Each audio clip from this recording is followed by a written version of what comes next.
We're back with another episode in this mini-series, the greatest Mount Rushmores of each individual era in the WWE Universe.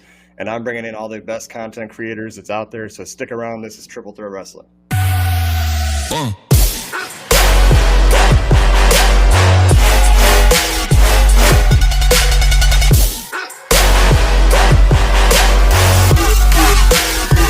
Welcome back to Triple Threat Wrestling. If you are new here, be sure to subscribe. We drop daily wrestling content. Joined with my boy MVP as always, and we got a special guest, Derrick Showtime. All the links to all his social media is going to be in the description box below. Make sure to go give him a follow and all that good stuff. So, Derrick, how you doing? Welcome to the show. What's happening, y'all? Appreciate y'all for allowing me to jump on the platform. Coming off of a strange yet eventful Elimination Chamber. Canada strikes again. Yeah, Canada's just ruthless and playing with our heartstrings and all fuckers. that. Yeah. I mean, we got a lot to talk about on MVP. We got to dig into that. But anyway, coming back to the topic, we're going to break down the reality era. Some people didn't like it, as far as the content that Vince is putting out there, but there were so many good things to talk about. So we're going to break it off. We're each going to do one per round. So MVP, why don't you kick us off? Who's one of your Mount Rushmore of the reality era? Okay, the reality era. When I think reality era, I think what started it off, the pipe bomb. My number one is CM Punk. I figured it would be.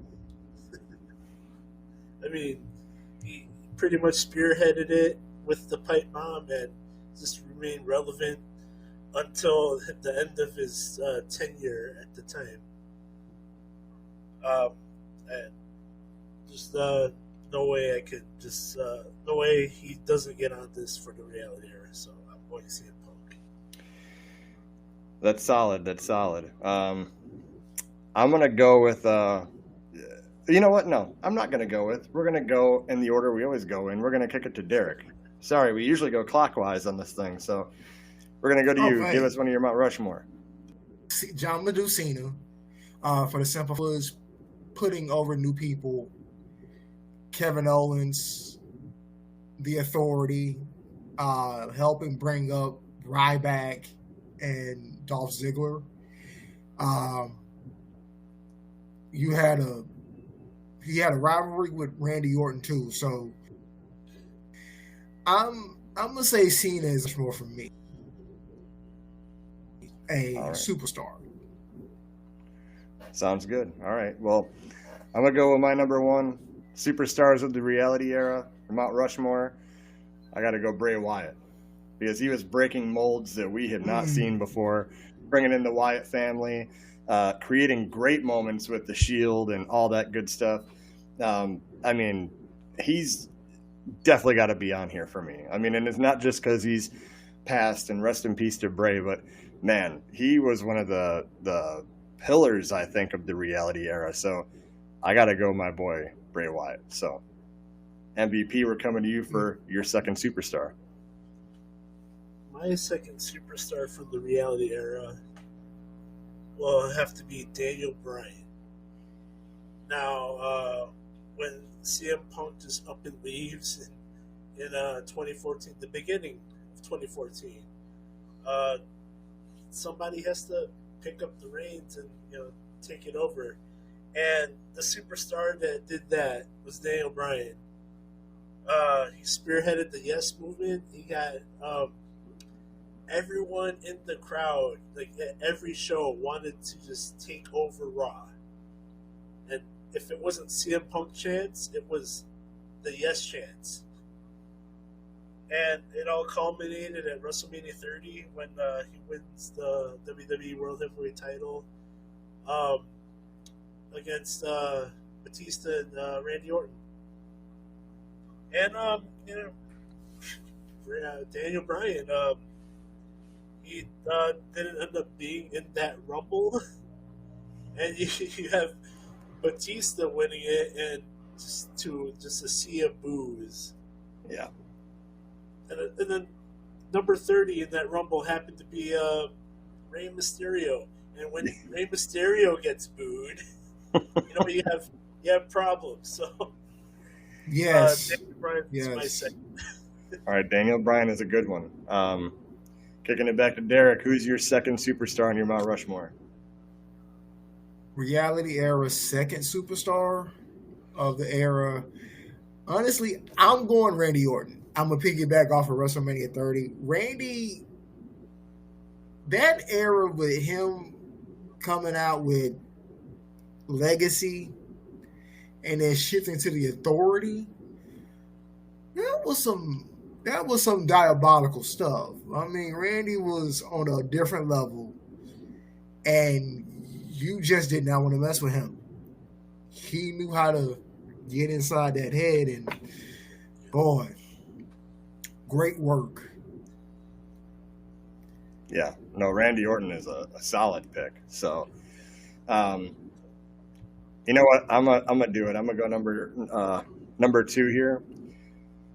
Before it was frickin' Seth Rollins, it was Seth Rollins, and he's number 2 for me because even with the Authority and all that, he carried a lot of great main events during that time against Sting and John Cena.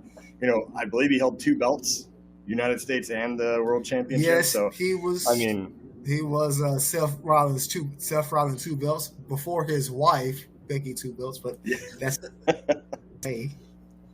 Oh yeah, and I mean, just the stuff he was doing was just so phenomenal. And I mean, yeah, he was siding with Triple H and he had the Authority, but he plays a heel so well, and it just worked in all these situations he was in, and it was awesome. Not to mention the Shield stuff happened during that era too, and that's already in another, category on its own. So Yeah. Seth Rollins, number 2, and now we're gonna go to MVP, third superstar on your Reality Era Mount Rushmore. My third superstar. It happened the Monday Night Raw after Payback, because I went to Payback where it was the Shield versus Evolution, and in the ring, with the crack of a chair, Seth Rollins single-handedly disbands the Shield. My third is Seth Rollins. The moment, yeah. The moment, yeah. But the superstar, No, Seth Rollins. Yeah. Seth Rollins, he pretty much when Daniel Bryan couldn't up and just run with it because of injury, they had to turn to someone that could, like by way of a new superstar. And what good way than to pick somebody out of the trio that you've been lifting up the whole era. And Seth Rollins was the most ready at the time to be the one that you could build your company around. And he did it so with Authority, and he had J&J Security, and like you said, 2 belts. He had the white Power Ranger gear. Yeah. And Seth Rollins is my number 3. There you go. All right, Derek, number 3. Let's get a good one. What do we got? Number 3, I'm going to pivot. All right. We are in now Women Heritage Celebration Month. So I'm going to go the 4 Horsewomen movement that popped off around 2015, but it started in 2013-14 down at NXT. Bayley, Charlotte, that whole crew. I'm gonna give some shine to the ladies for this next one. Multiple championships between the 4 of them. Multiple WrestleMania moments because of them. And now that 3 of them are still in the same company, they're still making moments now. Longevity, etc., the works. All right. I like it because you know what, having just the four of them as one of the picks is actually pretty unique because I mean, they did usher in a whole nother realm of viewing that we didn't even know was possible. So that's a good one. Spearheaded women's evolution. That's true. There you My go. number 3. Oh, no, go ahead. Just how powerful and talented some of these women are. They needed that movement more so than we realized. Yeah.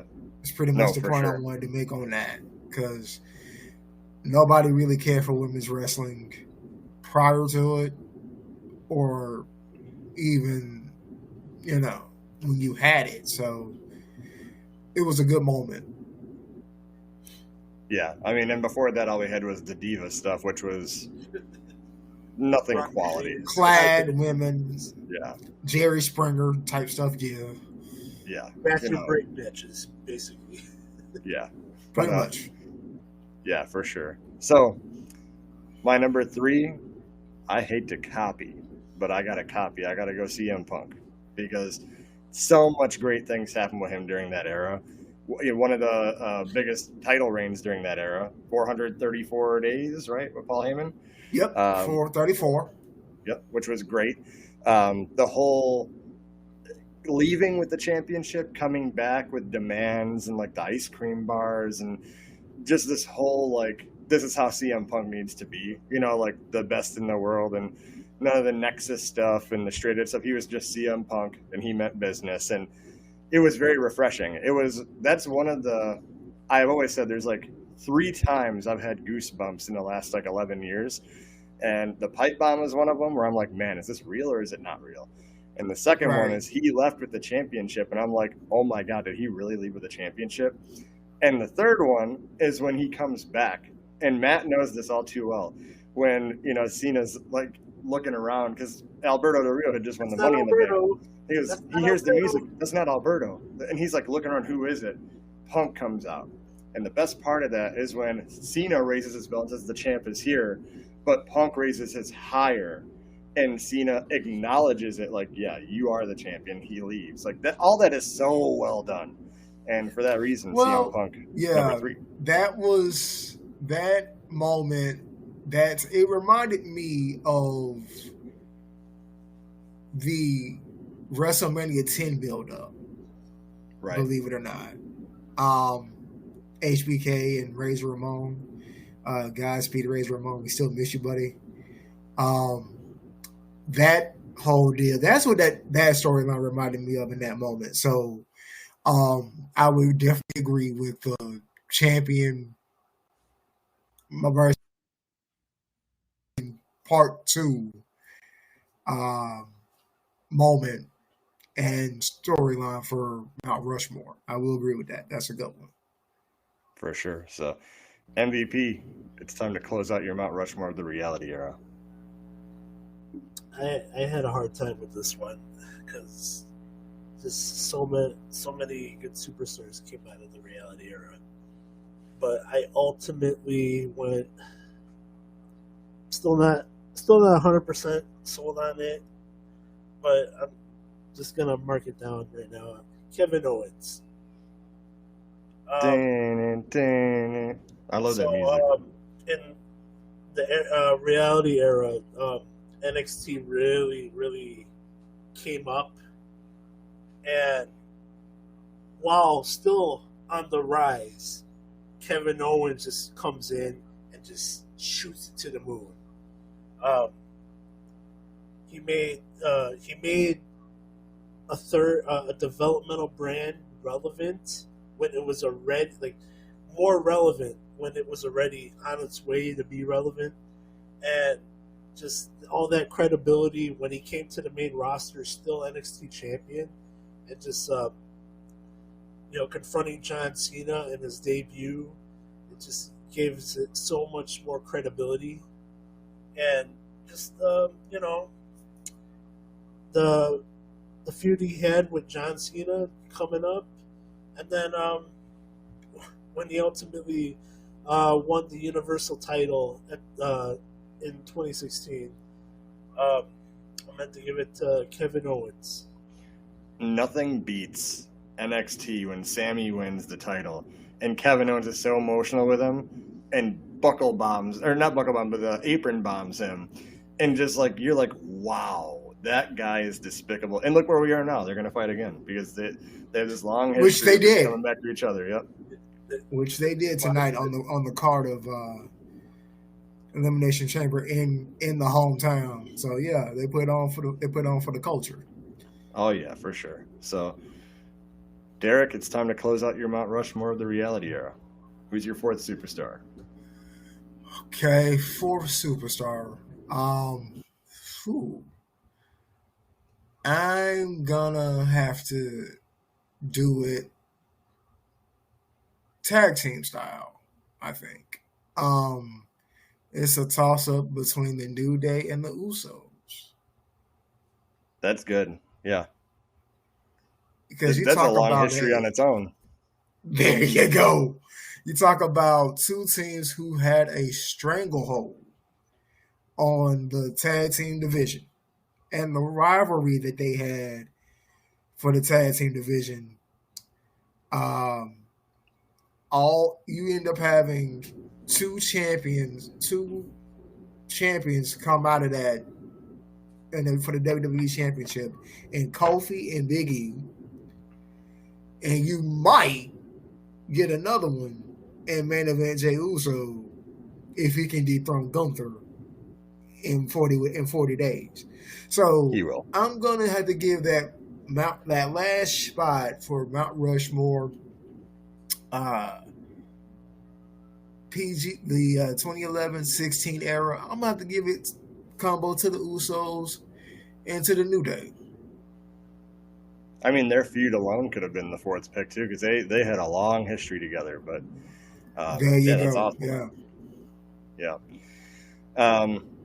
So I'm gonna close it out again. I don't want to copy, but you got to give flowers where they're due, and I got to go Randy Orton, because there was a lot of good things that Randy Orton did in that era too. And a couple of the moments we saw with Randy that like will always be embedded in our brain from that era is like when him and Cena are going to face off, both title belts are on the hook. You got the ring full of superstars. Yep. Big old broad that night. Yep. I mean, Randy Orton is just, whenever he goes to heel mode and becomes like the champion with the authority or whatever, he's just so good. I mean, he should be in the Mount Rushmore of the reality era and every era after that, honestly, because he's just so damn good. Should he? Should he? I mean, it's a toss-up between him and Cena. They pretty much been in every era modernly, as Undertaker has been in the olden eras. So yeah, I can see that. Yeah. I mean, yeah, Randy Orton, he's one of my favorites. You know, he's definitely on my top 5 of just like, I just love him and the stuff he does. And, you know, actually Elimination Chamber, he came back with the bald head and I'm like, oh, we're going to get Vicious Orton again, aren't we? He's going to punt kicks. Oh no, he came with the bald head. Oh no. Oh yeah. So, oh no. Randy Orton, he's number 4. So that's going to close out the Mount Rushmore of the reality era. It's been a blast in the past. So MVP was good hearing from you. Derek, thanks for being on the show. I know we've skirted around you coming on for a long time and finally got there. We finally got you on. So, again, I'm going to put all the description links and all that in our description box for where you can follow Derek as well. And yeah, follow us on the next part as we go explore the next era. So, peace out.